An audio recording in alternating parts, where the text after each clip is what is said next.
Shalom kakak, om, tante, opa, oma. Lewat program ini, kita akan belajar tentang Alkitab lebih dalam lagi dengan menggunakan bahasa yang lebih santai. Yang mau bertanya, bisa disampaikan lewat kolom komen, dan juga jika ada yang butuh dukungan doa, bisa disampaikan lewat kolom komentar yang ada di YouTube channel ini maupun yang ada di Facebook.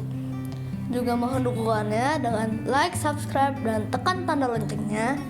Dan jika ada yang ingin mendukung lebih lewat dana, bisa disampaikan lewat nomor rekening yang tersedia di kolom deskripsi. Dan lebih dari segalanya, mohon dukungan doanya ya, agar program ini bisa menjadi berkat bagi banyak orang, terlebih menyenangkan hati Tuhan. Oh ya, program ini akan selalu menemani kita setiap Senin sampai Minggu, setiap malam. Selamat mengikuti, Tuhan Yesus memberkati semuanya. Shalom semuanya, kembali dalam Deep Talk with Pase, dan kita ambil waktu sejenak sebelum memulainya dengan menyembah Tuhan terlebih dahulu.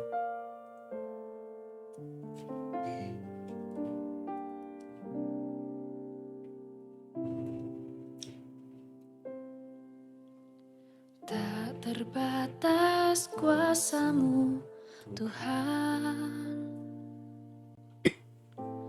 Semua dapat Kau lakukan. Apa yang kelihatan mustahil bagiku, itu sangat mungkin bagimu. Tak terbatas kuasa-Mu, Tuhan. Semua dapat Kau lakukan. Apa yang kelihatan mustahil bagiku, itu sangat mungkin bagimu. Di saat ku tak berdaya, kuasa-Mu yang sempurna. Ketika ku percaya, mujizat itu nyata, bukan karena kekuatan, namun Roh-Mu ya Tuhan. Ketika ku berdoa, mujizat itu nyata.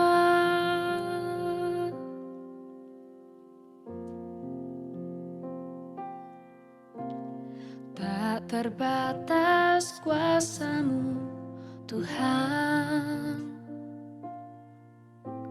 Semua dapat Kau lakukan. Apa yang kelihatan mustahil bagiku, itu sangat mungkin bagimu. Di saat ku tak berdaya, kuasa-Mu yang sempurna. Ketika ku percaya, mujizat itu nyata, bukan karena kekuatan, namun Roh-Mu ya Tuhan. Ketika ku berdoa, mujizat itu nyata.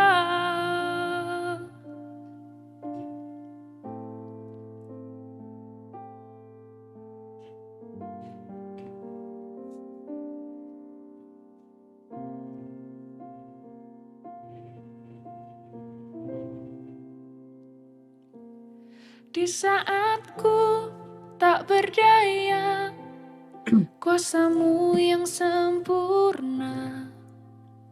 Ketika ku percaya, mujizat itu nyata, bukan karena kekuatan, namun Roh-Mu ya Tuhan. Ketika ku berdoa, mujizat itu nyata. Ketika ku berdoa, ketika ku berdoa, ketika ku percaya, mujizat itu nyata.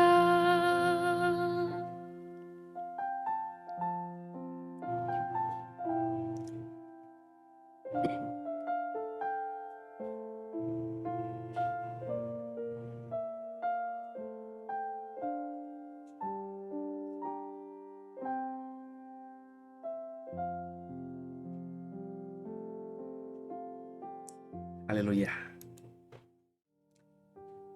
Ya, saudara, selamat malam kembali dan senang bersama dengan saudara dalam program Deep Talk with Pastor. Tadi dasar Alkitab kita masuk dalam 1 Petrus pasal yang kedua malam hari ini. Dan untuk mempersingkat waktu, sebelum kita buka 1 Petrus pasal 2-nya ya, saya mengajak kita untuk berdoa terlebih dahulu. Bapa, terima kasih buat hari ini ya, hari Selasa malam. Kami boleh ada dalam program ini kembali untuk merenungkan firman Tuhan. Kami belajar loh Tuhan, untuk setiap malam baca Alkitab, satu pasal paling tidak Tuhan.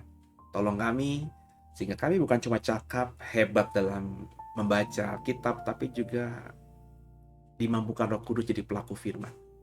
Bukan cuma pintar ngebaca, tapi kami juga paham makna-makna tersembunyi yang bahkan hanya tersirat saja. Karena Roh Kudus pasti tolong kami. Bicara kepada kami semua, biji matamu ini. Jangan satupun kami yang kau lalui. Haleluya. Amin. Oke saudara, siapkan Alkitab kita. Saya juga siapkan Alkitab saya, dan sambil kita menyiapkan Alkitab kita tarik nafas terlebih dahulu, ya bersyukur sama Tuhan, dan yuk kita mulai baca Alkitab kita. Tuhan, ini tugas kami, beri keberanian bagi kami. Ya, perikopnya di pasal 2 ini, Yesus Kristus adalah batu penjuru, saudara ya. Jadi kita akan coba membacanya terlebih dahulu. Apa itu batu penjuru, saudara ya? Batu penjuru itu tentu kalau kita nggak ngerti ya, tapi kalau tukang bangunan atau tukang batu ya, itu pasti paham sekali ya yang dimaksud dengan batu penjuru ini, yakni satu batu yang ditaruh gitu ya. Kemudian nanti itu menjadi patokan batu-batu lainnya itu disusun gitu ya. Jadi supaya tidak miring ya, supaya benar-benar rata dan posisinya tuh pas gitu ya. Maka harus ada batu yang dijadikan tolak ukur. Dari batu itu biasanya kalau tukang-tukang bangunan sekarang tuh bukan batu penjuru ya, tapi patok gitu ya. Jadi ada patok, terus biasanya dikasih benang gitu saudara ya. Nah benang itu ditarik ke kiri, ke kanan, ke utara, ke timur, ke selatan, ke barat gitu ya. Dan dari satu titik itulah akhirnya kita bisa susun bata gitu ya, dan rapi gitu ya. Bisa sesuai dengan denah atau gambar yang menjadi acuan bangunan itu ya. Kita langsung baca pasal 2 ayat 1. Karena itu buanglah segala kejahatan, segala tipu muslihat, segala macam kemunafikan, kedengkian dan fitnah. Pasal 2 langsung begini, saudara ya. Buang segala kejahatan, tipu muslihat, kemunafikan, kedengkian dan fitnah. Kemunafikan terutama ya. Ya. Dan tipu muslihat ya. Karena kejahatan sih gimana ya? Saya agak susah memahami ada orang yang sudah Kristen tuh masih punya niat jahat gitu. Kayaknya nggak ada gitu ya. Tapi tipu muslihat. Misalnya, gue ini dong, pinjemin gue uang sekian gitu ya. Nanti ya 2 bulan lagi gue ganti, atau sebulan lagi gue ganti gitu ya. Saya rasa sih orang yang seperti ini belum tentu berniat jahat atau punya niat jahat atau sedang melakukan kejahatan, tapi sedang melakukan tipu muslihat. Jadi yang penting gue dapat dulu lah, gue janji 2 bulan. Nanti kalau misalnya 2 bulan belum bayar, ya udah gue diemin aja dulu lah gitu ya. Nanti gue kalau tagih nanti, bulan depan nih gue bayar gitu ya. Nah ini tipu muslihat. Dan ya sasarannya banyak orang Kristen. Kalau orang Kristen tuh kalau sudah seperti itu ya dipinjemin begitu ya udahlah gitu ya. Udahlah anggap aja lah, memberi aja deh gitu. Akhirnya ya banyak dimanfaatkan oleh orang-orang tertentu. Dan kalau saya sih merasa kalau kita menghadapi orang-orang seperti ini tidak tegas, ya kita semakin menjerumuskan dia dalam dosa. Karena tadi tipu muslihat yang dia buat itu membuat dia semakin terperosok dalam dosa. Ya, kemunafikan. Ya,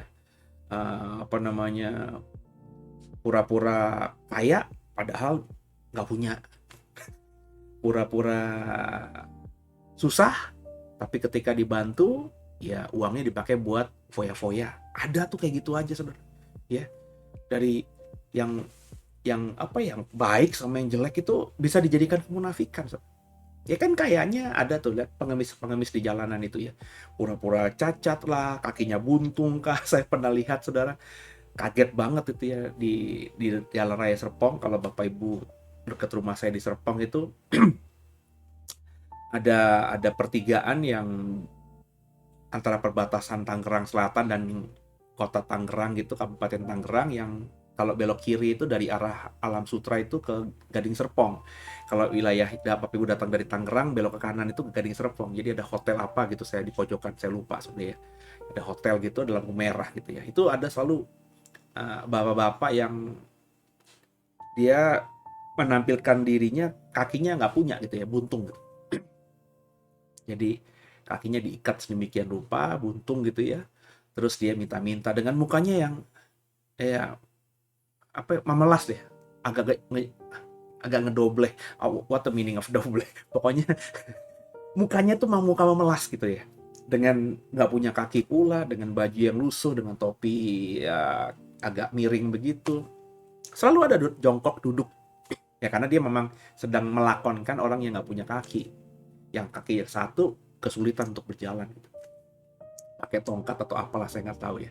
Tapi saya nggak pernah lihat tadinya dia berdiri gitu ya, hanya duduk saja di perbatasan ya, trotoar kecil lah atau batu kecil. Kalau jalan raya Serpong kan gede itu, kiri kanan kan besar ya. Jadi tengah-tengah itu kan selalu ada pagar. Nah, karena ini dekat lampu merah maka ada pos polisi juga ya, nggak ada pagar gitu ya, nggak ada pagar pembatas antara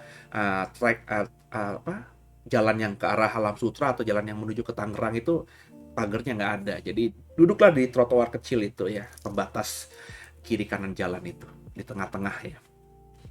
Suatu kali sekitar jam sudah sore gitu, sepi ya, sudah sepi. Orang pulang kantor belum, orang siang-siang sekitar jam 2, jam 1 itu ya udah trafficnya udah nggak terlalu padat sepadat pagi atau makan siang atau pulang kantor. Dan saya lihat tiba-tiba saya lagi dari arah Tangerang ya, niatnya agak cepat gitu ya, jadi saya ambil jalur kanan. Tapi ketika saya tahu depan itu lampu merah ya, yang mau kalau ke kanan ke Gading Serpong itu, saya pelan-pelan untuk ngambil ke kiri supaya tidak terjebak dengan mobil yang berhenti karena lampu merah yang mau belok ke kanan gitu ke Gading Serpong. Maka saya pelan-pelan ke kiri.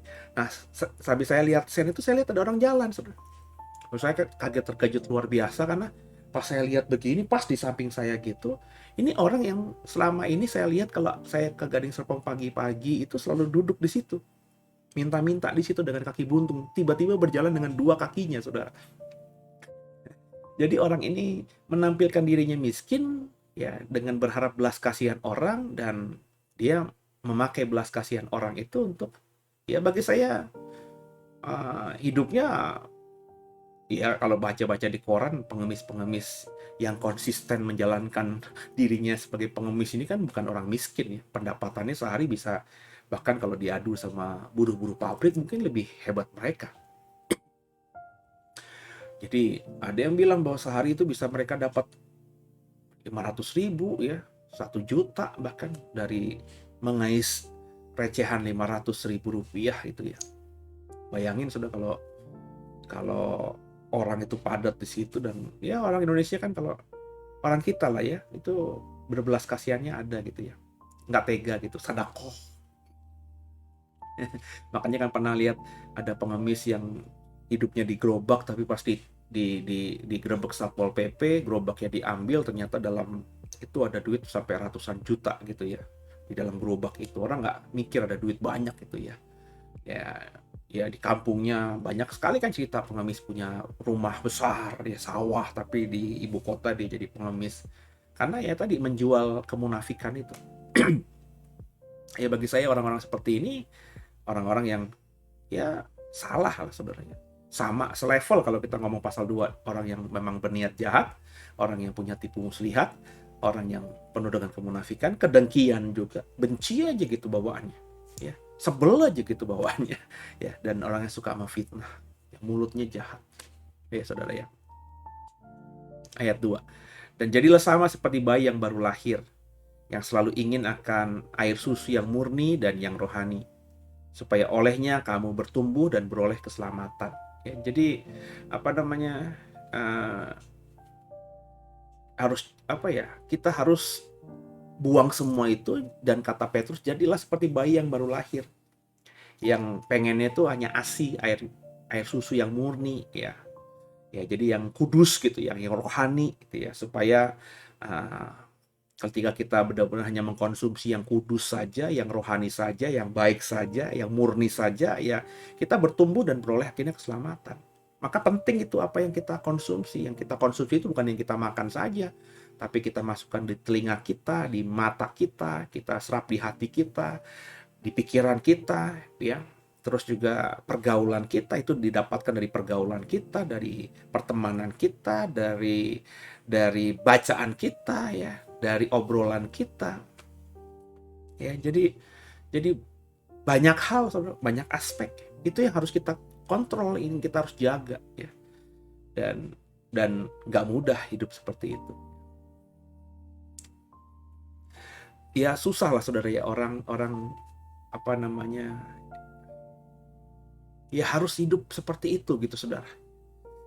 Saya nggak tahu saudara, ya sejak saya jadi gembala 7 tahun ini, saya lebih mendapatkan cerita yang lebih aktual, lebih real gitu dibandingkan dulu ketika saya jadi pengkhotbah aja. Kalau jadi pengkhotbah aja tuh kan saya tidak kenal orang, dalam arti tidak kenal jemaat.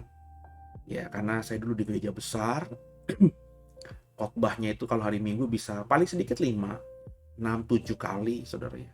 Jadi dari tempat satu pindah ke tempat lain, pindah ke tempat lain, pindah ke tempat lain, itu udah kayak kalau memang saat itu saya, hari ini kalau saya disuruh gitu saya udah gak mau lagi saudara. Karena mikir luar biasa ya, dari Bekasi tiba-tiba ke Depok, dari Depok bisa tiba-tiba ke Serpong lagi. Ya itu sesuatu yang tektoknya terlalu jauh gitu saudara ya. Andai kata ada forerunner, ada polisi yang wing di depan tuh mungkin lebih membantu ya. Tapi dulu kan saya enggak, saya nyetir mobil sendiri, parkir sendiri. Kadang-kadang kalau pas datang ke gerejanya karena jemaatnya banyak, parkirnya susah. Nyari parkirnya susah ya, sampai ke tempat udah terlambat. Aduh. Jadi saya nggak kenal banyak orang saat itu. Ya tahulah, tapi kan tanya tahu muka, nggak kenal orang namanya siapa, tinggal di mana, nggak ada kesempatan buat ngobrol seperti itu. Nah ketika saya jadi gembala, lingkungan saya semakin kecil karena gereja yang kami gembalakan ya kecil saudara ya, nggak seperti nggak ada apa-apanya dibanding gereja saya yang dulu yang besar itu, sehingga orang-orang lebih, kalau bagi saya lebih kenal mereka. lebih tahu mereka. Dan kepekaan itu semakin tajam karena interaksinya cukup dekat. Ya, ya yang saya lihat itu saudara ya, jadi banyak orang yang orang yang fake, orang yang pure itu semakin kelihatan. Yang tulus, yang pure kelihatan, yang fake, yang palsu kelihatan. Dan itu yang membuat saya akhirnya ya jadi apa ya saudara ya, bahasanya tuh apa yang pas ya, jadi tahu lah ya apa yang dikonsumsi orang ini sehingga dia bisa pure, dia bisa fake. Orang ini bisa polos, jujur, sama orang yang penuh dengan tipu daya dan kemunafikan. Pergaulan itu sangat penting, saudara. Dan karakter itu yang sering dilupakan orang.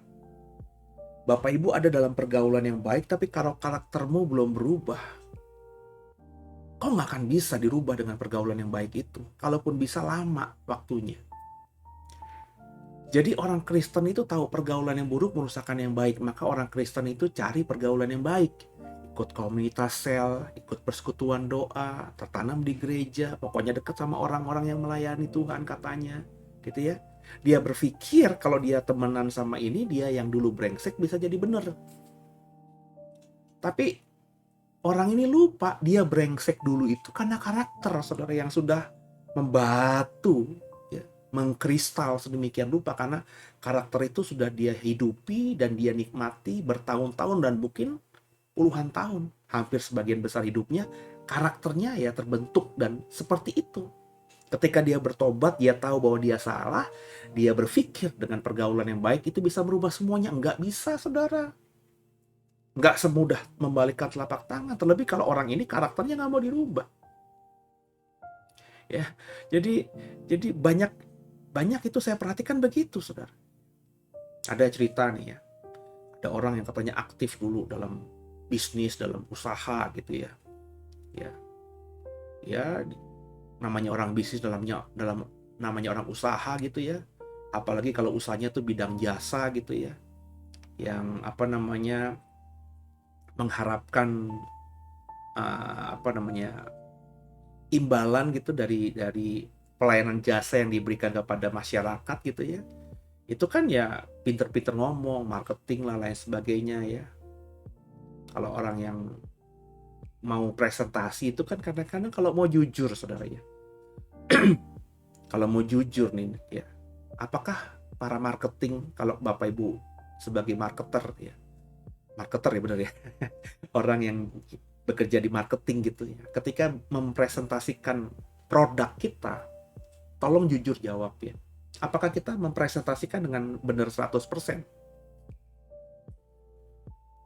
Iya mungkin 100%, tapi 100% dari materi presentasi tentang produk tersebut. Tapi apakah Bapak Ibu benar-benar yakin produk itu 100% persis seperti yang dalam materi presentasinya? Kan gitu saudara ya. Ya saya mengalami ini karena saya juga pernah jadi marketing dulu. Ya kan? Ada produk multi-level marketing zaman awal-awal tahun 90-an. Itu produk yang besar. Ya sekarang ini udah mulai redup tapi masih jadi perusahaan yang besar, di Amerika juga besar. Wah katanya ini sabun ini begini, sabun ini begini, sabun ini begini, bagus begini, mengandung ini, mengandung ini, mengandung ini. Saya beli juga saudara. Terus saya mempresentasikan kan untuk mendapatkan downline, untuk mendapatkan orang yang mau beli produk ini kan harus dipresentasikan produk itu. Saya mempresentasikan seperti narasi ya, materi yang saya dapatkan dari produk tersebut yang diberikan oleh perusahaan itu. Ya kan? Ada apa sih namanya? Ada buku keterangan ya, sabun ini mengandung apa, bisa untuk apa gitu kan? Ada toolkitsnya gitu ya. Yang saya baca, saya pelajari itu saya presentasikan. Nah, karena saya merasa bahwa karena saya jual ini saya harus juga nyobain ya. Saya pakai, saya cobain. Ada poin-poin tertentu kadang-kadang saya mikir bahwa Nggak seperti yang dipresentasikan atau di materi itu ya. Sabun madu, sabun susu lah katanya gitu ya. Tahun 90-an sabun itu yang ada di rumah kita tuh sabun batangan Lifebuoy, Lux, Gift, Palmolive ya, saudara ya. Jadi ketika ada sabun yang dari madu dan susu murni katanya, harganya juga berkali lipat ganda daripada sabun Lifebuoy yang kita punya di rumah gitu ya.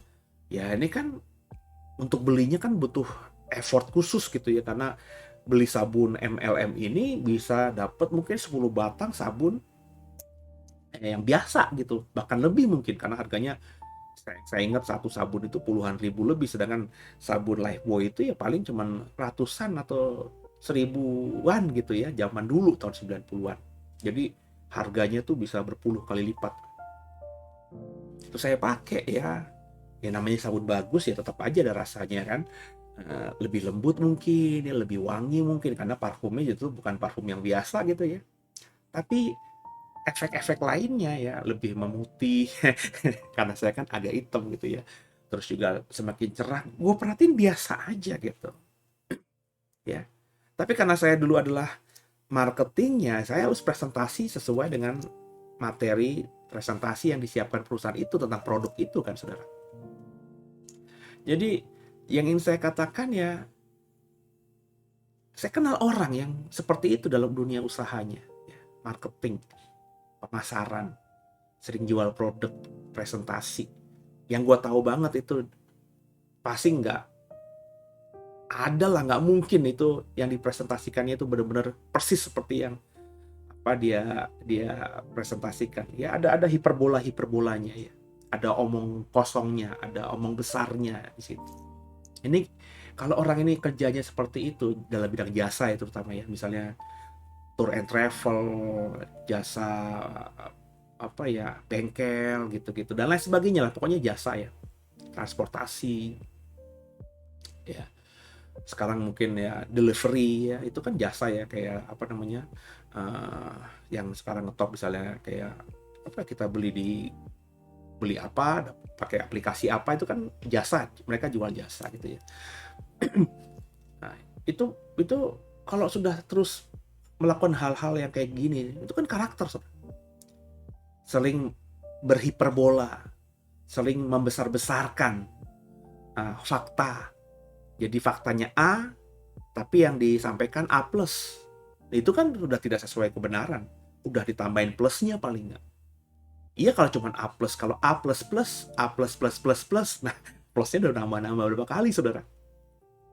Terus dia kerja di bidang itu selama puluhan tahun, itu kan menjadi karakter ya. Kemudian tiba-tiba di momen tertentu di usianya dia bertobat gitu mau melayani Tuhan. Ini kalau karakternya yang sering lebay itu, membesar-besarkan kesaksian atau fakta ya, jadi hiperbola, itu kalau karakternya nggak dia mau rubah benar-benar mati-matian, ketika dia jadi seorang pelayan Tuhan, akhirnya firman Tuhan yang disampaikan juga lebay. Nangkap saudara? Dilebih-lebihkan. Dia bisa bersaksi juga lebay, akhirnya jadi kesaksian palsu. Tapi dia nggak sadar saudara, kenapa? Itu karakter. Nangkep ya? Dia bergaul, dia hidup di gereja yang benar, teman-temannya hamba Tuhan yang tulus semuanya. Tapi kalau dia karakter yang sudah membatu puluhan tahun ini dia tidak rubah dan dia tidak sadari, ya dia nggak akan sama seperti pergaulan yang bagus ini. Tetap aja jadi brengsek di itu, saudara. Itu yang saya lihat, saudara. Ya di dalam program namanya juga Deep Talk with Pase, ya saya akan ngomong apa adanya yang saya tahu. Kalau saya tahu itu berarti ya orang-orang yang saya kenal.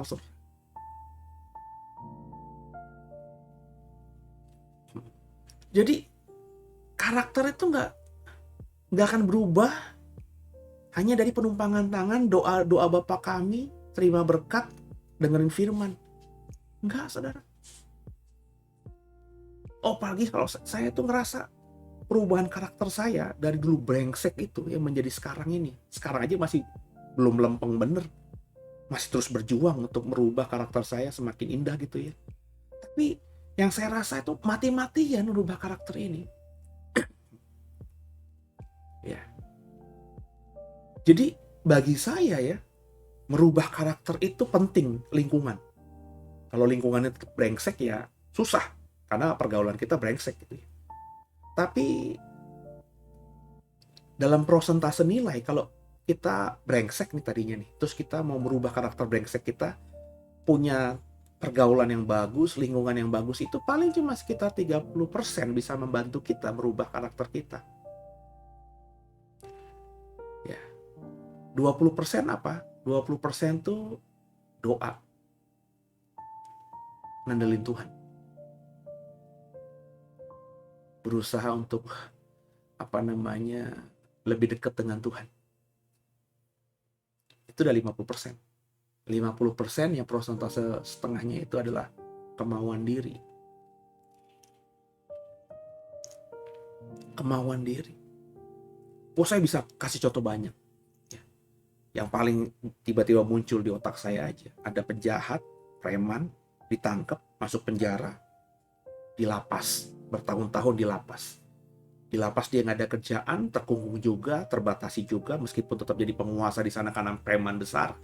Ya tetap aja dia ditahan gitu, nggak bisa bebas kemana-mana. Akhirnya untuk dapat remisi cepat, dia ke gereja. Di gereja semuanya ya ada hamba Tuhan, ada penghuni-penghuni warga binaan di lapas itu yang juga mau bertobat. Lingkungannya udah bagus, ada pujian penyembahan setiap hari, dengar firman setiap hari, ada komunitas sel tiap hari, ada sharing firman tiap hari, ada kelompok-kelompok. Pergaulannya udah mulai bagus di situ. Ya. Berubah nggak dia? Berubah, Pak. Pola pikirnya berubah. Lingkungannya sedang ngomongin firman. Ya. Jadi lingkungan itu membuat dia akhirnya berubah. Karena dia nggak bisa ketemu preman-preman lainnya. Kalaupun ketemu preman yang lagi ya nggak punya kuasa apa-apa karena lagi di lapas semuanya. Ya kan? Maka 30% dia berubah di situ. Dengan pergaulan di gereja, ketemu pendeta, sharing firman Tuhan, keintimannya dengan Tuhan yang dia bangun di lapas itu membuat dia tambah 20% lagi, 50%. Dia menjadi manusia jauh lebih baik daripada sebelumnya. Tapi ada 50% lagi, innernya dia nih. Di dalam dirinya dia ini. Yang bagi saya, yang bisa ngerubahnya dirinya sendiri. Ya. Nah ketika dia keluar, nah yang innernya dia ini yang akan membentuk dia. Ya. Sebab meskipun dia keluar dari lapas ketika sudah bebas, dia masuk ke gereja, melayani Tuhan di gereja, tapi kalau karakternya nggak benar, dia jadi antikristus di gereja. Kesaksiannya palsu, lebay, ya. Ngomongnya besar. Itu kalau dia di luar lapas setelah bebas punya pergaulan yang benar dan masih membangun keintiman dengan Tuhan yang benar. Tapi kalau dia kembali ke lingkungan sebelumnya, wah, nggak mungkin saudara, ini akan lebih parah lagi. Dan makanya nggak heran, kan contohnya banyak itu ya, ditangkap lagi, ngebunuh orang lagi di luar, ngerampok lagi di luar, jadi preman lagi di luar, padahal di penjara udah mengklaim dirinya bertobat, dibaptis, lahir baru katanya, fotonya nyembah Tuhan sering muncul. Ketika dia keluar, bahwa saya sudah berubah, Tuhan menjamah saya di penjara, di lapas. Tapi karena karakternya nggak mau dirubah, keluar brengsek lagi. Itu yang saya bilang, dalam pengalaman saya juga gitu. Untuk bisa punya pergaulan yang baik mah gampang, saudara. Saya dulu tahu, saya berubah gimana. Ya saya langsung masuk STT. Tertanam di gereja, aktif di gereja saya, hampir setiap hari di gereja. Dekat dengan Tuhan otomatis akhirnya. Bener nggak? Diajak baca Alkitab, diajak nyembah Tuhan. Tadinya nggak bisa nyembah Tuhan, bisa nyembah Tuhan. Tadinya nggak bisa baca Alkitab. Dengan enak tiba-tiba jadi kesukaan baca Alkitab. 50% saya berubah. Tapi karakter ini, waduh. Saya bertobat di usia 27 tahun, saudara. Waktu yang nggak pendek. Dengan karakter masa lalu saya yang ya sama orang tua seperti apa. Ya, sikap buruk saya yang saya pelihara terus seperti apa. Kehidupan dunia anak muda, apalah yang belum saya lakukan, saudara. Mungkin cuma ngebunuh kali. Atau ya ngelakuin tindakan-tindakan yang abnormal. Tapi yang namanya kenakalan anak muda kayaknya udah, saudara. Ya kalau narkoba, kalau nyuntik, nyabu, enggak. Tapi kalau cuma ngeganja, ngegelek gitu ya, saya ngomong aja faktanya itu. Ya pernah lah gitu.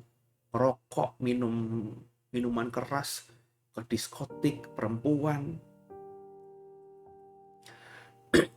Dan itu 27 tahun, saudara. Ya paling nggak dari usia saya SMA lah ya. Berarti kurang lebih ada 10 tahun itu saya seperti itu. Terus ketika saya bertobat, punya lingkungan baru, punya keintiman dengan Tuhan, nah karakter ini nih yang saya mau matikan karena saya tahu ini salah nih. Karena saya udah mau melayani Tuhan, ini harus beres nih. Waduh, wah itu luar biasa, saudara.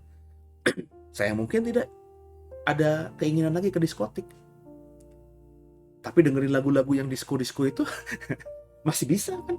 Ya, di radio, zaman itu di TV. Ya nggak sih?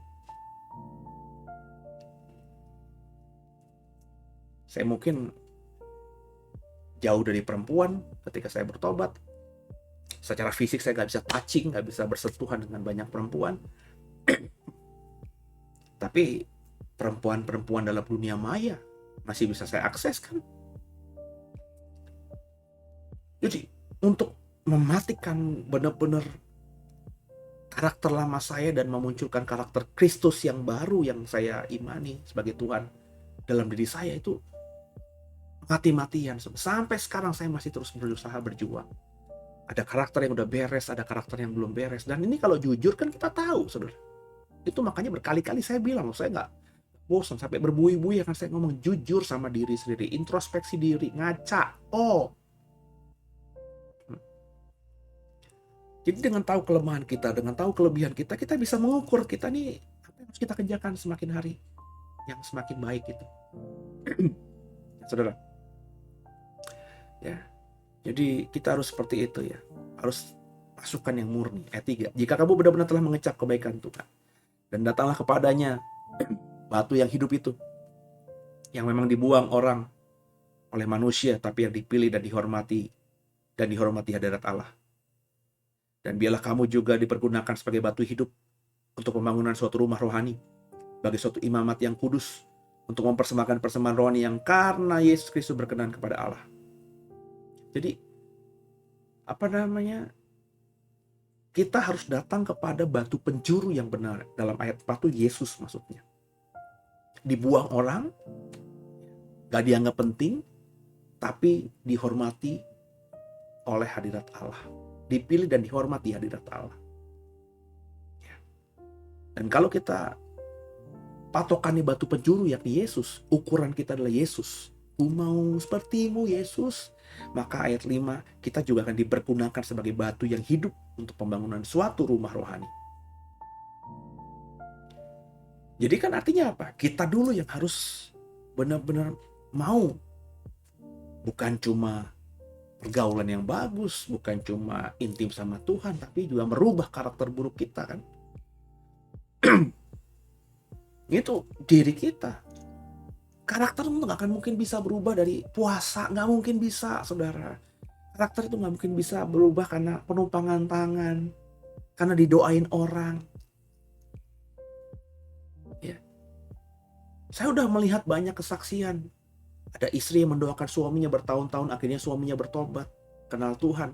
Tapi kalau suaminya ini pas bertobat tidak benar-benar mau berubah sungguh, karakter lamanya masih disimpan, dia gak ngelakuin pelepasan. Sehingga dosa, kutuk, terikatan terhadap masa lalu masih ada. Dia akan kembali, tinggal tunggu waktunya aja, saudara.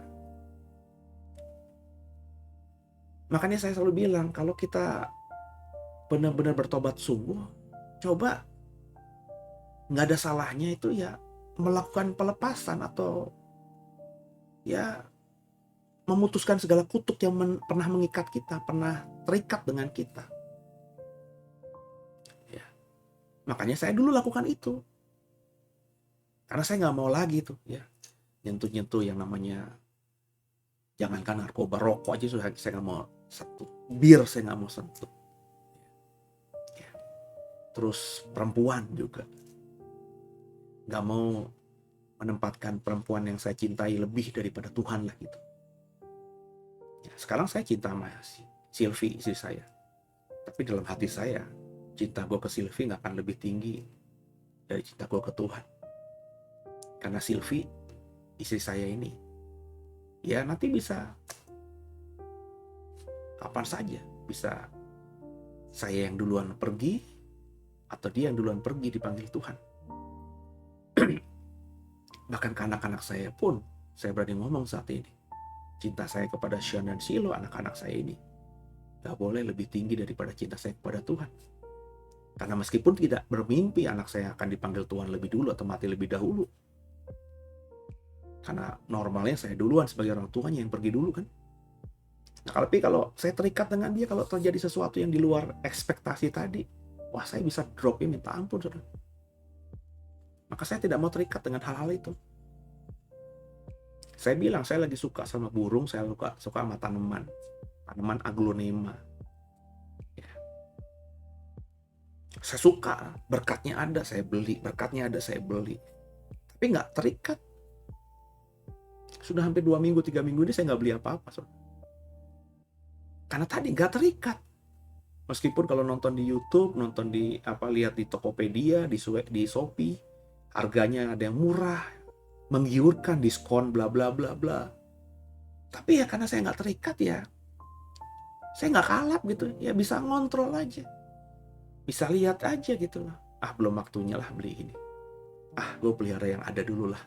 Kalau sampai tahu celahnya udah bagus gitu ya, baru nanti mungkin mikir beli lagi yang bagus. Nah, orang harus seperti ini, saudara ya. Jadi orang ini bisa benar-benar menjadi contoh. Saya kalau ngomongin ini bukan mencontohkan saja, tapi saya ngomong sama anak saya. Lihat tuh papa. Ya. Kamu tahu kan, dari rumah di teras nggak ada kembang, sekarang ada puluhan kembang. Saya bilang, di teras nggak punya pot, sekarang ada puluhan pot. Papa lagi suka sama itu, tapi nggak terikat. Saya baru ngomong. Coba ada Gojek kah atau kurir kah? Ya, biasanya tuh tiap hari datang nganterin tanaman. Saya beli dari Tokopedia, saya beli dari YouTube segala macam, saudara ya. Orang yang jualan tanaman itu. Jadi tiap hari itu ada aja yang ngirim itu. Karena emang saya pesan kan. Coba 2-3 minggu ini ada ya Nat? Nggak ada. Nggak ada. Kenapa? Apakah papa nggak punya uang? Uangnya masih ada. Berkat Tuhan ada. Tapi karena papa nggak terikat gitu, jadi nggak kayak gimana gitu. Ya. Bisa kendalikan diri, saudara. Ya. Kalau kita sudah jadikan Yesus batu penjuru, akhirnya hal yang lain itu ya not important. Kalau pas lagi mau ya ayo, kalau lagi nggak mau ya nggak gimana, nggak terikat gitu loh, saudara. Dulu saya sebelum punya uang tuh pengen mimpi gitu ya, Tuhan kalau udah ada berkatnya, pelayananku sudah settle gitu, pengen beli sepatu lah. Dari dulu saya tuh suka sepatu, saudara. Sepatu Keds terutama, karena saya zaman kecil tuh karena orang tua saya biasa saja, nggak bisa gitu beliin saya sepatu yang merek-merek bagus, Nike, Adidas, tuh nggak pernah. Ya, saya di atas ya, tidak di atas tidak. Sepatu yang dibeliin bapak saya sampai saya selesai SMA itu ya sepatu Bata, Eagles, tahu ya, yang seumuran saya tahu tuh merek Eagles. Ya masih ada kalau nggak salah sekarang juga. Bata juga masih ada. Ya yang range segitu, saudara. Nggak pernah lebih dari range segitu. Eagle mana ada sih 1 jutaan, saudara? Coba lihat aja. Nggak ada, saudara. Ya. Nah makanya ketika saya dulu akhirnya bekerja ya sekuler gitu ya, ada berkat saya beli. Terus ketika pelayanan ya ada berkat lebih, pengen beli. Sekarang berkat lebih, saudara, tapi keinginan untuk beli lagi mikir gitu, saudara. Masih ada lah. Orang juga nggak merhatiin kok. Dan juga untuk apa gitu. Apakah saya nggak beli sepatu ke depannya? Beli pastinya. Tapi nggak terikat gitu loh. Nggak membuat saya akhirnya kalap gitu, saudara. Nangkep ya?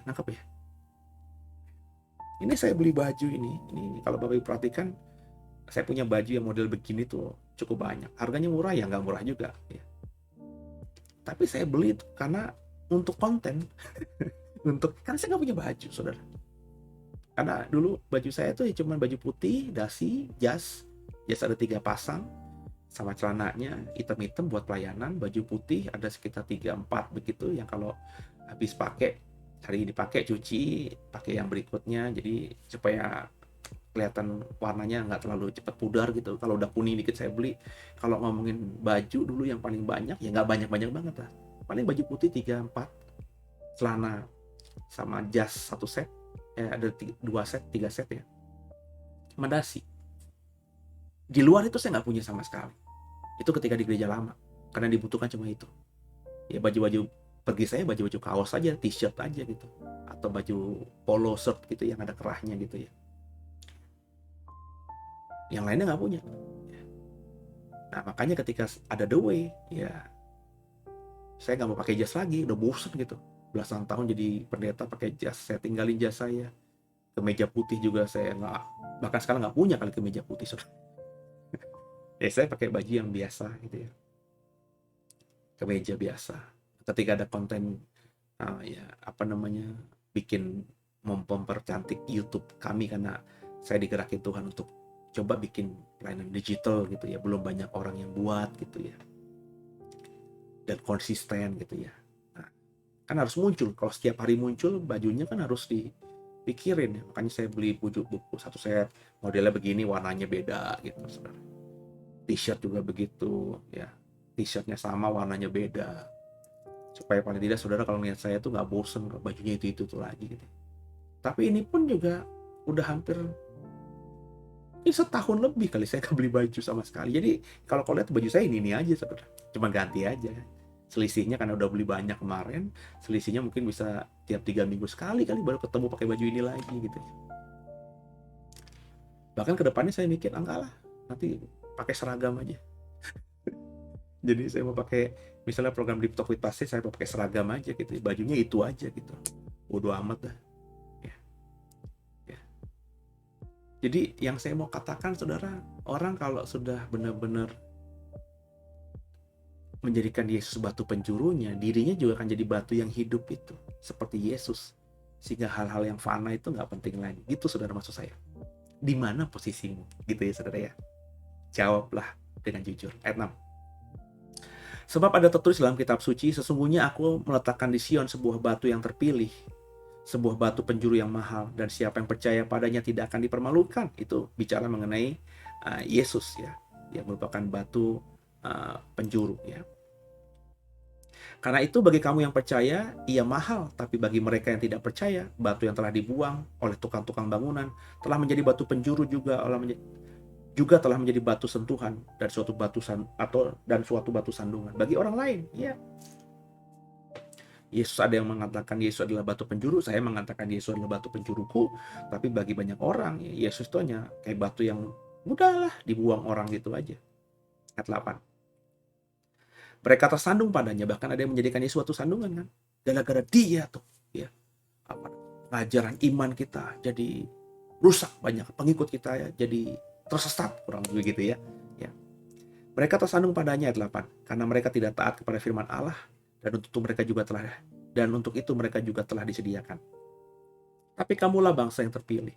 Kamu, saudara, bangsa yang terpilih. Kita ini adalah bangsa terpilih. Seperti Tuhan memilih Israel, kitalah sekarang ini. Ya. Imamat yang rajani, kita imam. Imam-imamnya raja. Kita punya kedudukan yang spesial. Makanya nggak butuh lagi perantaraan apapun juga. Nggak butuh juga perantaraan pendeta, saudara, karena kita imamat yang rajani. Makanya saya selalu berkata berkali-kali, meskipun saya pendeta loh, saya ngomong, saudara jangan tergantung sama pendeta. Doa sendiri, baca firman sendiri. Coba renungan firman Tuhan, direnungin sendiri. Nah pendeta itu hanya jadi apa ya? Tools aja gitu loh. Bukan everything, bukan segalanya. Jadi kalau ada pendetamu salah, kita nggak kecewa. Kalau pendetamu yang kayaknya hebat juga, kita nggak terpesona. Santai aja gitu men ya, nangkep ya saudara ya, karena kita sama-sama imamat yang rajani. Apa bedanya saudara dengan pendeta? Apa bedanya saudara dengan saya? Nggak ada bedanya, cuma saya niat aja sharing dengan apa yang saya tahu. Apakah nggak ada orang yang lebih pintar dari saya? Banyak saudara, banyak yang lebih pintar teologi dari saya. Saya ini apalah gitu loh. Meskipun saya punya gelar, tapi kan apalah dibanding yang teolog-teolog yang sehari-hari berkecimpung dan basah-basahan sama teologi ya. Saya udah bilang, saya udah sejak ada The Way, bahkan 3 tahun sebelum ada The Way, berarti udah 10 tahun, let's say. Saya udah nggak mengajar praktis lagi di kampus-kampus. Jadi buku-buku teologi itu udah nggak konsumsi saya lagi. Saya nggak mengkonsumsi itu lagi. Buku tafsir, buku teologi ABCD, teolog-teolog yang bikin buku-buku baru, saya nggak pernah baca lagi, nggak pernah sentuh lagi, saudara. Bukan passion saya juga sekarang ini. Ya. Saya baru baca buku teologi kalau ada referensi dari teman-teman. Saya kan ada di banyak grup WhatsApp pendeta-pendeta dan teolog-teolog gitu ya. Ya puji Tuhan lah, saya masih dianggap teolog gitu sama mereka, sehingga saya dimasukkan di grup WhatsApp-nya mereka gitu ya. Ketika ada informasi, buku ini bagus loh, soal ini, bagus banget lah, pokoknya nggak rugi deh. Ya, bukan hanya buat kita yang ngajar, tapi wawasan kita jadi semakin luas. Nah, saya baru cari. Jadi tidak niat beli, tidak niat mencari. Ya kalau ada referensi, katanya bagus, baru saya beli. Kalau enggak, ya enggak. Ya. Jadi apa namanya? Kita tuh imamat yang rajani. Jadi saya hanya beda dengan seperti tadi, melakukan aja yang saya tahu. Saya ngajar ya seperti yang saya tahu. Makanya kalau saudara akhirnya nggak puas dengan Deep Talk with Pastor itu biasa aja, standar aja, nggak dalam-dalam banget. Lah emang ini saya mau apa? Kalau mau dalam ya cari sana yang profesor teologi ya, yang doktor teologi ya, gelar doktor teologi aja ada macam-macam, ada DTH ya, ada PhD dan lain sebagainya. Silakan dengerin mereka. Yang saya mau katakan dengan buat program ini bukan saya sok-sok pinteran, enggak. Saya cuma ingin memberi contoh bahwa saya aja dengan kapasitas saya yang nggak hebat-hebat banget ini berani gitu loh. Harapannya saudara juga berani. Kan begitu. Ya. Program hari Minggu kami, Bible Talk itu, tujuannya itu saudara. Ngobrol aja. Saya juga nggak nunjukin skill saya dalam berteologi dan lain sebagainya. Saya ngobrol aja. Saya kalau pakai juga, itu yang saya ingat aja. Saya sengaja nggak gimana gitu, supaya saudara tuh nanti akhirnya ngerti, oh ngobrolin Alkitab tuh kayak Pasik itu asik juga ya, nggak terlalu pakai bahasa aslinya ya, nggak terlalu melihat tafsiran yang dalamnya gimana gitu ya, ngobrol aja gitu. Ya kalau bisa dijawab, nggak bisa dijawab juga nggak usah neko-neko, ngada-ngada gitu ya, gitu saudara ya. Terus apalagi bangsa yang kudus, umat kepunyaan Allah sendiri, supaya kamu memberitakan perbuatan-perbuatan besar dari Dia yang telah memanggil kamu keluar dari kegelapan kepada terang yang ajaib. Jadi kita disebut tadi semua tadi itu supaya kita memberitakan perbuatan-perbuatan yang besar dari Dia, supaya membuat orang keluar dari kegelapan kepada terang, menuju terangnya Yesus yang ajaib itu. Kamu yang dahulu bukan umat Allah, tapi yang sekarang telah menjadi umatnya, yang dahulu tidak dikasihani, tapi sekarang telah beroleh belas kasihan. Jadi, bayangin kalau orang-orang sudah paham ini dan menghidupi ini, apakah dia masih mengasihani diri sendiri? Dia merusak nama baiknya dengan melakukan hal-hal yang konyol-konyol tadi. Ya. Dia mencoreng dirinya dengan menyakiti banyak orang. Oh, saya rasa nggak mungkin. Menipu banyak orang dengan kesaksian palsunya nggak mungkin. Orang yang sudah dalam kriteria ini tuh mikir panjang kalau dia mau melakukan sesuatu. Kalau orang itu kayak saya jadi pengkhotbah, orang ini akan berkhotbah mikir panjang. Gue khotbahin ini benar-benar firman Tuhan atau apa ya? Karena emang nggak ada motivasi-motivasi apapun, nggak ingin buat orang terkagum dengan pengajaran yang keluar dari mulutnya dia, enggak. Dia ngomong aja apa Tuhan suruh, apa yang dia dapatkan dari Alkitab itu.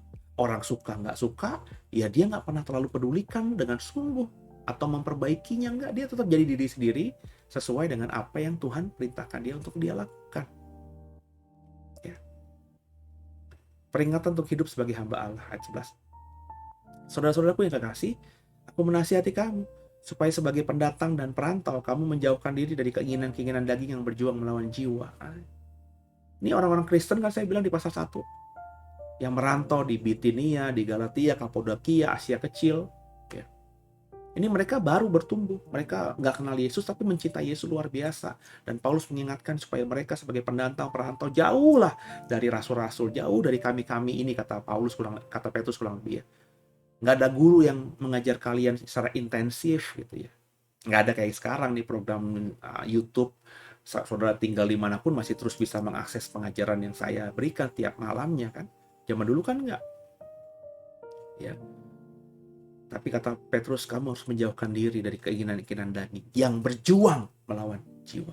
Keinginan daging, duniawi, hasrat nafsu itu selalu melawan jiwa atau roh kita, saudara. Makanya Alkitab katakan, roh kuat, daging lemah. Jadi, roh itu yang harus benar-benar bernyala-nyala. Supaya ketika roh kita terus on fire, hal yang namanya kedagingan itu nggak kita pikirkan dan nggak ingin kita buahi, saudara. Karena kita lebih mengutamakan roh kita. Nangkep ya, saudara ya. Kayak tadi saya bilang tadi, hal yang contoh real aja. Soal bunga aja. Hari-hari ini saya nggak kepengen beli bunga apa-apa gitu ya. Kenapa? Karena hari-hari ini saya lagi mikirin sesuatu. Tentang pelayanan khususnya. Yang bagi saya lebih penting daripada saya cari-cari di Topet, ya pilih-pilih bunga apa yang saya mau beli. Saya lihat YouTube yang jualan bunga. Fokus saya bukan lagi itu, dan saya memang dalam hampir seminggu, 2 minggu, 3 minggu ini nggak lagi ngeliat YouTube yang jualan bunga, saudara. Nggak lihat lagi Topet, nggak lihat lagi Shopee. Kenapa? Ya sekarang ini prioritas saya bisa akhirnya menentukan prioritas gitu loh. Kalau kemarin-kemarin saya beli karena memang ya saya lagi nggak ada banyak tanggung jawab apapun ketika pandemi beberapa bulan yang lalu itu ya. Ya cuma program Deep Talk with Pase, nggak ada pikiran juga, nggak ada problematika jemaat yang saya gumuli bener-bener, Bapak Ibu.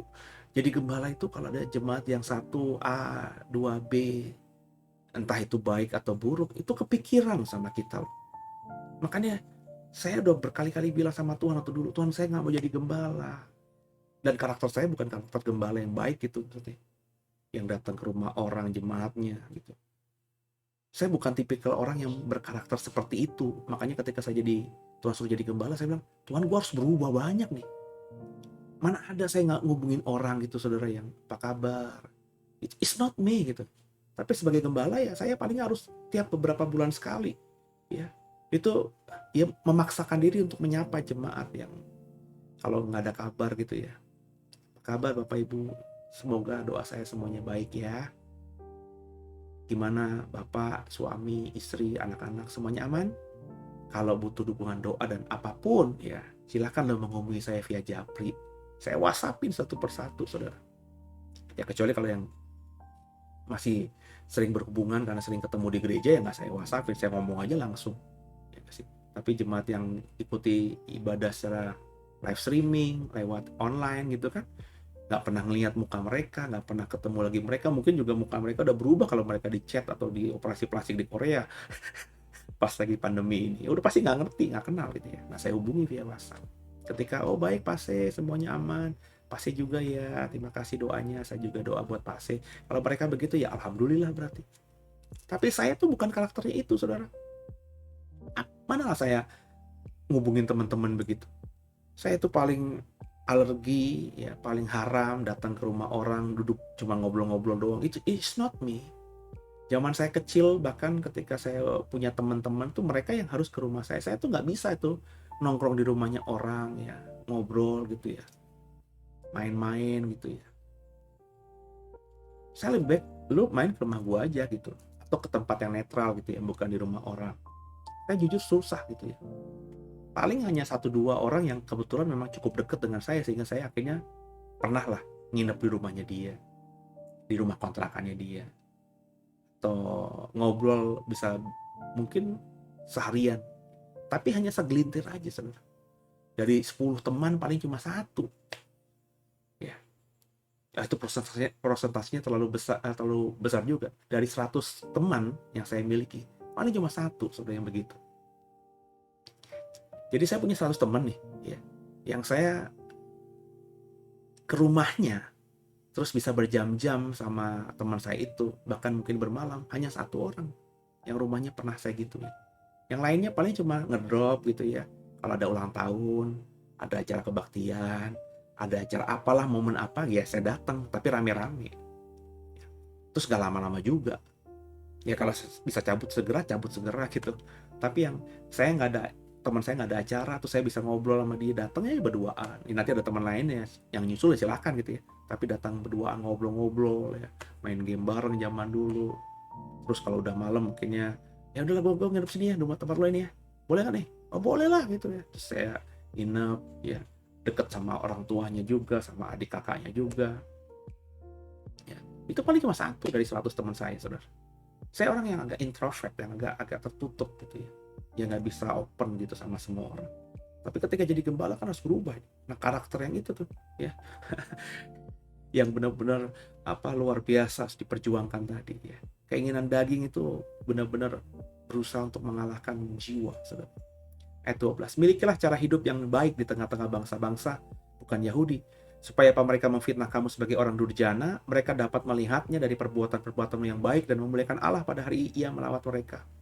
Jadi ini relevan buat kita yang tinggal di Indonesia, di mana kita selalu dikatakan kita minoritas.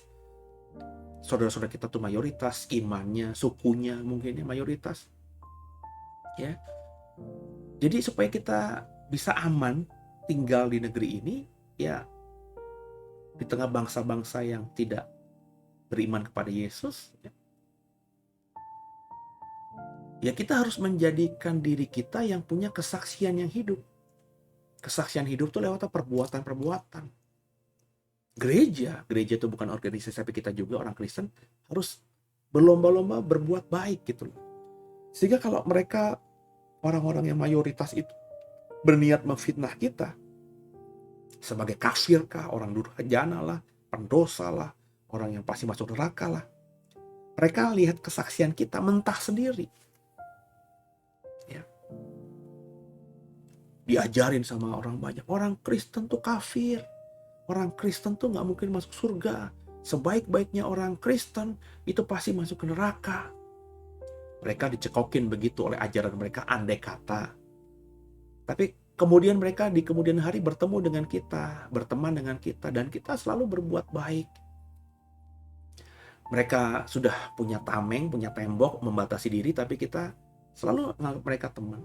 Pas mereka susah, teman-teman mereka yang seiman dengan mereka nggak tolong, kita tolong. Ketika kita bisa ngobrol lebih intim di meja makan, di restoran, di kafe, ambil ngopi, kita berdoa. Oh lo doa lo lama sih? Iya tadi gue doain lo juga supaya lo ya diberkati lah. Kesaksian perbuatan kita itu yang nanti akan membuka mata mereka, saudara, ketika Tuhan melawat mereka nantinya. Jadi bukan cuma omongan, perbuatan. Berapa banyak saya bilang berkali-kali dalam program ini, orang tuh kalau kesaksiannya A, itu kesaksian harus sinkron dengan perbuatan. Iman tanpa perbuatan mati. Kesaksian hebat terekam di memori orang. Itu ketika orang yang merekam di memorinya kesaksian lisan kita, oral kita, verbal kita, itu ketika melihat perbuatan kesaksian perilaku kita, itu rusak semuanya. Rusak semuanya. Sebaliknya saudara, orang yang dapat informasi ya dari verbal, dari orang omongan, itu lihat tuh si Pasi tuh begitu gitu, jelek dia orangnya, terekam nih di otaknya dia nih. Orang ini mendengarkan kejelekan saya dari orang lain, terekam di otaknya dia nih. Tapi ketika bertemu saya, terus saya ternyata orangnya bagus, baik gitu ya, ini juga bisa hilang, luntur dengan sendirinya. Pasti bisa akan jadi temennya saya. Oh ternyata si A dulu yang ngomongin Pasi itu gak begitu, jahat dia ya. Pasi yang ternyata gue kenali gak begitu. Jadi perbuatan baik itu saudara. Saya kenal kok, kenal dekat. Ada orang yang membangun pelayanan dengan kesaksian yang luar biasa. Ngomongnya selalu rohani. Tuhan baik, blah. Tuhan luar biasa atas saya.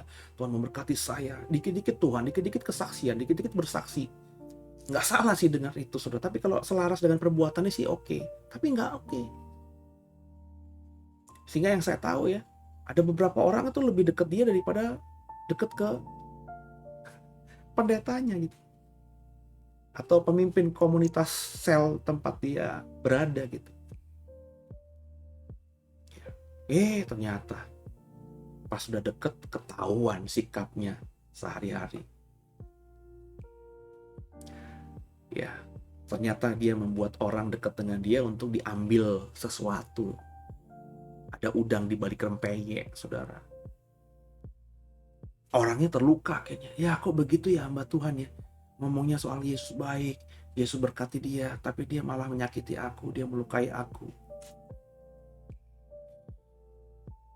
Rusak semua image yang dia dapatkan dengan kesaksian-kesaksian luar biasa. Rusak semuanya. Orang ini ketemu sama saya. Orang ini tahu saya kenal juga sama orang ini. Apa yang diucapin pertama kali? Pak Seno hati-hati ya. Pak Pendeta hati-hati ya dengan orang itu ya.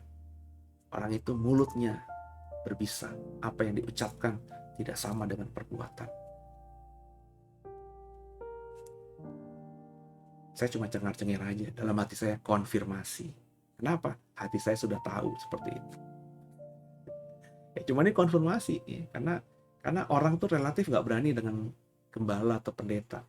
Ini salah satu privilege juga gitu.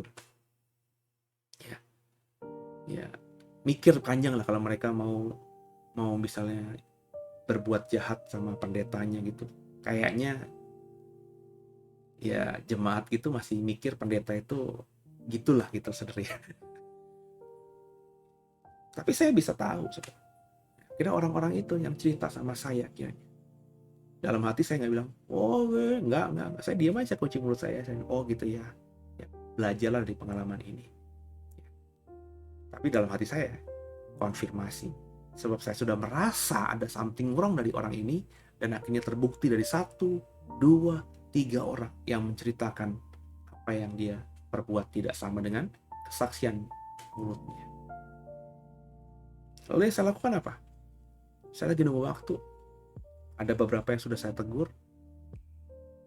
Kalau Tuhan belum suruh, saya diam dulu. Ya, kadang-kadang saya minta konfirmasi lagi sama Tuhan. Tuhan, satu lagi. Kalau satu lagi ada yang ku dengar tentang orang ini, akan ku tegur dia dengan kasih tentunya. Saya nggak akan marahin dia, nggak akan permalukan dia, tapi saya akan tegur dengan kasih. Kalau ditegur dengan kasih dia marah, dia bela diri, terus dia gimana, ya sudah. Kalau nggak mau dengerin saya, nggak mau berubah, ya terserah. Paling dia pergi. Kalau dia pergi ya, yang penting saya udah kerjakan bagian saya. Kalau saya disuruh Tuhan untuk tegur dia nggak mau denger, dia malah marah sama saya, dia pergi, silakan. Kalau dia pergi terus nanti dia jelek-jelekin saya, ada beberapa yang kayak gitu juga, saudara. Ya biarin aja. Orang yang denger kesaksian dia yang jelek tentang saya pun nanti pasti akan melihat perbuatan saya kan gitu. Ada banyak kok orang yang seperti itu, saudara, yang dihasut sama orang gitu ya tentang saya. Oh pasti itu begini. Terus ketika dia akhirnya kenal saya sendiri ya, berubah. Bahkan ada orang ya, entah kenapa kesambet apa gitu, dia jelekin saya di luar. Terus gak ada angin, gak ada hujan, setelah beberapa waktu lamanya dia japri saya minta maaf. Maaf ya Pak, saya pernah begini ke Bapak dulu. Waduh, gue mah udah lupa lah. Dan saya gak pernah ingat-ingat juga, kenapa? Bagi saya itu gak penting gitu. Kan saya udah bilang sama saudara, kita gak mungkin bisa nyenengin semua orang. Lewat program ini saya gak bisa memuaskan semua saudara. Ya gak sih? Jadi kalau ada 1 orang, 2 orang gak suka sama saya, benci sama saya, marah sama saya, yang penting kita introspeksi diri. Kita pernah melukai orang ini gak?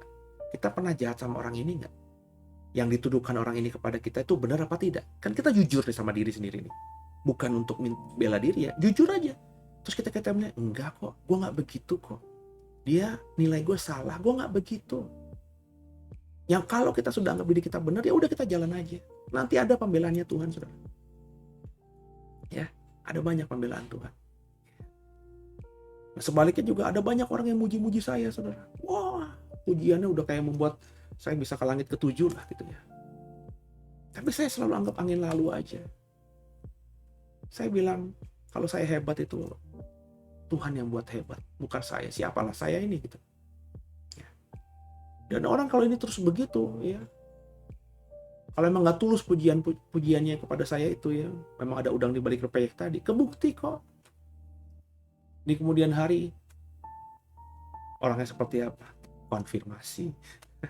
Jadi akhirnya kalau kita akhirnya dilukai orang, kita ini akhirnya diapa-apain orang yang bagus-bagus sekalipun, itu nggak terlalu berpengaruh sama diri kita gitu loh saudara. Karena orientasi kita bukan untuk mendapatkan pujian atau juga mengcounter atau membela diri terhadap fitnah-fitnah terhadap kita. Enggak, orientasi kita bukan itu. Orientasi kita Tuhan. Kapan kita harus memperbaiki diri, kapan kita harus membela diri. Ya, kalau kita difitnah, Tuhan nanti yang akan taruh di hati kita. Enggak semuanya harus kita klarifikasi kan. Sama juga. Orang yang muji-muji kita tahu kok nantinya. Ya, terbukti nanti dengan waktu, lihatin aja. Ya, mana yang benar-benar memuji kita karena memang polos orangnya, tulus orangnya. Dan ketika kita ajar, janganlah muji-muji pendeta, termasuk saya. Kalau diberkati lewat khotbah saya, lewat pelayanan saya, pujilah Tuhan. Nah, orang ini pasti berubah. Tapi kalau pujiannya kepada saya itu, kepada saudara, itu punya muatan-muatan politis, nanti tinggal tunggu waktu kecium kok. Orang yang memuji-muji kita tinggi itu kan menjelekkan kita juga dengan. Yang saya udah pernah begitu, digituin orang maksudnya. Ada orang yang saya bawa naik pelayanan bersama saya, jadi tim saya, saudara. Kalau bukan saya ajak itu nggak jadi apa-apa. Oh, aduh kalau kasarnya gitu deh. Nobody, nggak ada yang kenal dia. Tapi karena dia dekat sama saya, ketika saya dapat posisi dalam pelayanan, ya saya ingat teman saya ini dong. Ya saya kasih tanggung jawab, saya kasih pelayanan. Orang ini yang nikam kita dari belakang. Come on. Orang yang dulu, waduh, thank you ya bro. Waduh kalau bukan bro nih gue, entah jadi apa nih gue. Gue masih kayak gimana kali ya. Nih, jadi kayak gue cepet banget gitu ya. Semuanya kayak gara-gara bro nih. Udahlah. Orang yang muji-muji kita berlebihan ini akhirnya jadi orang yang menikam kita. Ya. Apakah saya terluka? Enggak. Saya cuma bilang, ya udah konfirmasi. Ya sudah. Just I know you. Ya. Sudah gitu loh. Toh kalau Tuhan izinkan ya mau gimana? Bener nggak? Yesus mati di atas kayu salib kan karena Bapa izinkan. Kalau Bapa nggak izinkan bisa nggak? Bisa lah. Cuma karena Bapa izinkan kau harus mati nak buat manusia hari ini. Maka Yesus taat dan terjadi karena Bapa izinkan. Sama ketika kita dilukai orang, saudara, kalau Tuhan nggak izinin bisa nggak? Bisa. Tapi kalau terjadi artinya Tuhan izinkan. Kalau Tuhan izinkan apanya? Tuhan melihat. Tuhan sedang melihat kita, respon kita terhadap situasi itu. Ya. Jadi lakukanlah perbuatan-perbuatan yang baik. 13, tunduklah karena Allah kepada semua lembaga manusia. Tunduklah karena Allah kepada semua lembaga manusia, termasuk pemerintahan. Itu makanya saya orang Kristen yang sering nggak tunduk sama pemerintah, yang sering ngajakin demo, yang sering memprovokasi orang untuk turunkan presiden dan lain sebagainya itu ya. Padahal isunya bukan isu yang benar-benar dirasakan semua masyarakat itu. Bukan suara hati masyarakat. Bukan suara hati rakyat. Bukan amanat penderitaan rakyat, bukan ampera. Ini hanya dia doang aja gitu ya. Tapi Kristen ini aneh saudara. Beda dengan tahun 98 ya. Tahun 98 tuh hampir semua orang saudara. Semua lapisan. Itu memang menyuarakan ketidaksenangan terhadap pemerintah. Akhirnya ketika dipelopori oleh mahasiswa, semua suara elemen rakyat yang tadinya diam dan menganggap udahlah bersuara. Makanya akhirnya bisa jatuh tuh Orde Baru yang kuat itu. Tentara yang di bawah Pak Harto begitu kuat, itu mau lihat rakyat bergerak semuanya, bukan di Jakarta doang, tapi di semua provinsi, semua elemen masyarakat demo.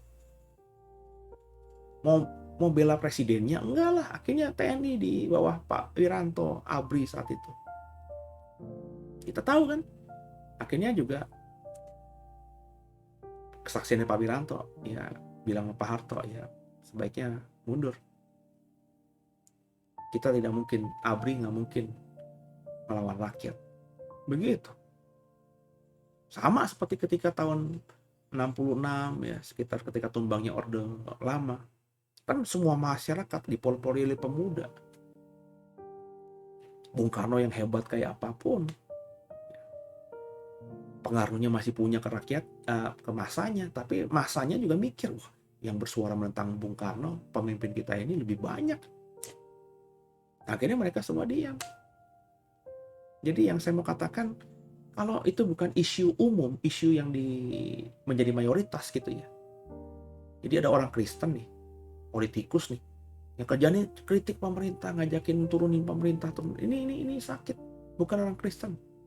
Tunduklah karena Allah kepada semua lembaga manusia, baik kepada raja sebagai pemegang kekuasaan tertinggi, kepada wali-wali yang diutusnya untuk menghukum orang-orang yang berbuat jahat, menghormati orang-orang yang berbuat baik.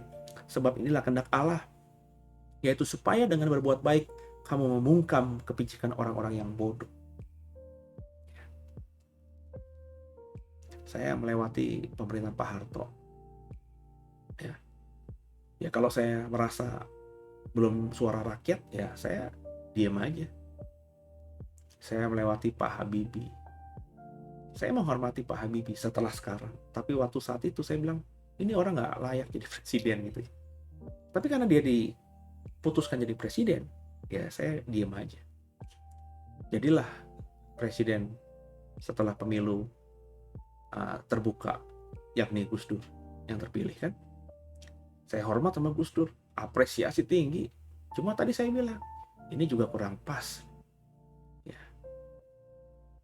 Tapi saya juga nggak pernah kritik apa-apa. Kemudian Gus Dur turun, Megawati naik, maafkan saya. Segala respect saya sama beliau, saya juga nggak begitu suka gitu loh dengan apa ya, stylenya ya Bu Mega gitu misalnya. Ya, nggak cocok lah gitu buat saya gitu ya. Tapi ketika Bu Mega yang dipilih oleh DPR untuk jadi penerusnya Gus Dur, ya saya diam aja. SBY naik.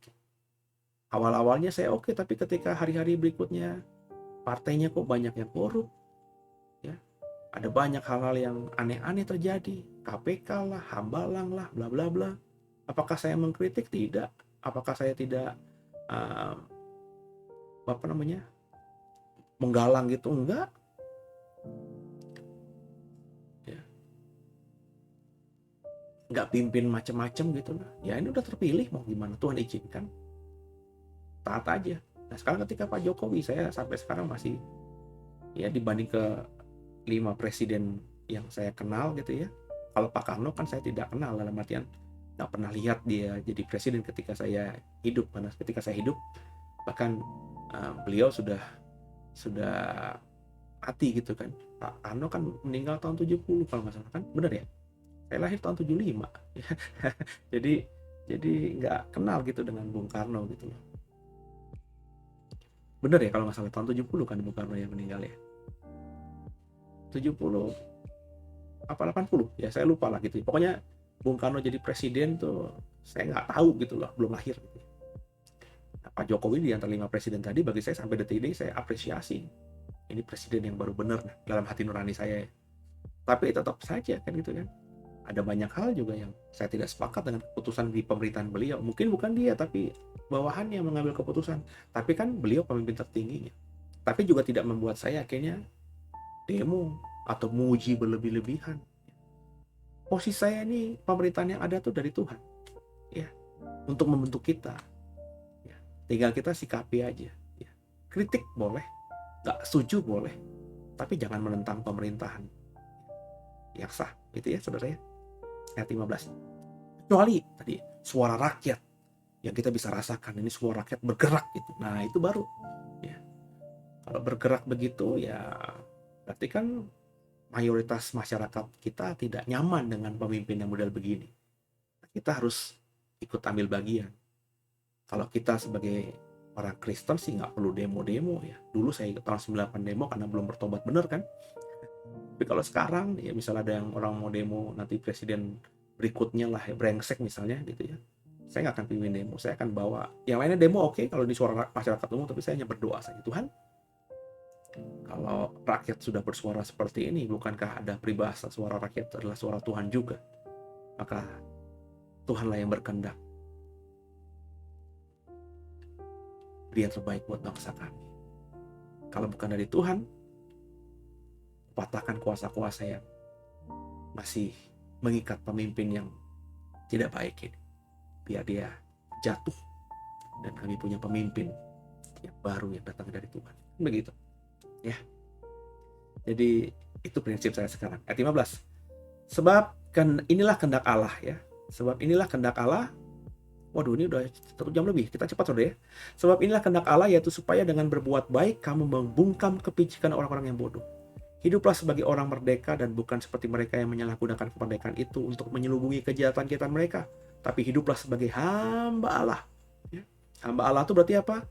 Artinya hidup seperti orang merdeka dan bukan seperti mereka yang menyalahgunakan kemerdekaan. Kita merdeka, kita harus hidup merdeka, nggak boleh dibelenggu oleh apapun, nggak boleh ada sesuatu yang membatasi kita.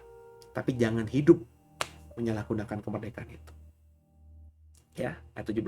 Hormatilah semua orang, kasihilah saudara-saudaramu, takutlah akan Allah, hormatilah raja. Ya mungkin stop di sini dulu saudara, sampai ayat 17 karena sudah 1 jam lebih. Ya, jadi masih ada ayat 18 ya. Kita akan lanjutkan ayat 18 nanti di hari Rabu ya. Dilanjutkan langsung dengan pasal yang ketiga gitu ya. Jadi kita gabungin aja di malam esok. Hormatilah semua orang, kasihilah saudara-saudaramu, takut akan Allah, hormatilah pemerintahan yang ada. Nah, itu orang Kristen. Hormatilah semua orang ya, bukan pendeta, bukan seiman, semua orang. Kasihilah saudara-saudaramu. Saudara-saudaramu itu siapa? Ya sesama manusia juga. Ini equal nih. Hormati setiap orang dan kasihilah saudara-saudaramu. Tentu saudara-saudaramu bisa dispesifikkan juga saudara seiman juga. Oke. Ya. Takut akan Allah. Takut akan Allah, ekspresinya menghormati raja. Karena raja, pemimpin, presiden, siapapun itu bisa menjadi pemimpin karena Tuhan kehendaki. Nangkap saudara ya. Semoga diberkati dan semoga kita menjadi manusia semakin bijaksana. Haleluya. Banggaku punya Bapa sepertimu yang tak pernah meninggalkanku. Ya, kita akhiri pertemuan kita pada malam hari ini. Kita satu dalam doa. Makasih Tuhan buat malam hari ini. Di Selasa malam kami sudah membahas Markus pasal 2 meskipun belum selesai Tuhan. Dan kami mau lanjutkan pada esok Rabu. Tuhan mampukan kami jadi pelaku firman. Kami mau benar-benar menghormati semua orang, mengasihi sesama kami, takut akan Tuhan, dan hormat kepada pimpinan. Jadikan kami orang Kristen yang bisa memposisikan diri dengan benar dari hal-hal tadi, berdasarkan hal-hal tadi. Ampuni salah dosa kami, Yesus. Kaulah Tuhan Juru Selamat kami yang hidup, Yesus. Dan ke dalam tangan-Mu lah kami serahkan tubuh jiwa roh kami. Haleluya. Amin. Selamat malam semuanya, selamat istirahat. Terima kasih buat joinnya di Selasa malam ini. Dan sampai jumpa di hari Rabu malam esok. Saya doa Rabu pagimu luar biasa. Sepanjang Rabu kau diberkati lebih dahsyat daripada Selasa ini. Mimpi indah ya, Tuhan berkati. Haleluya.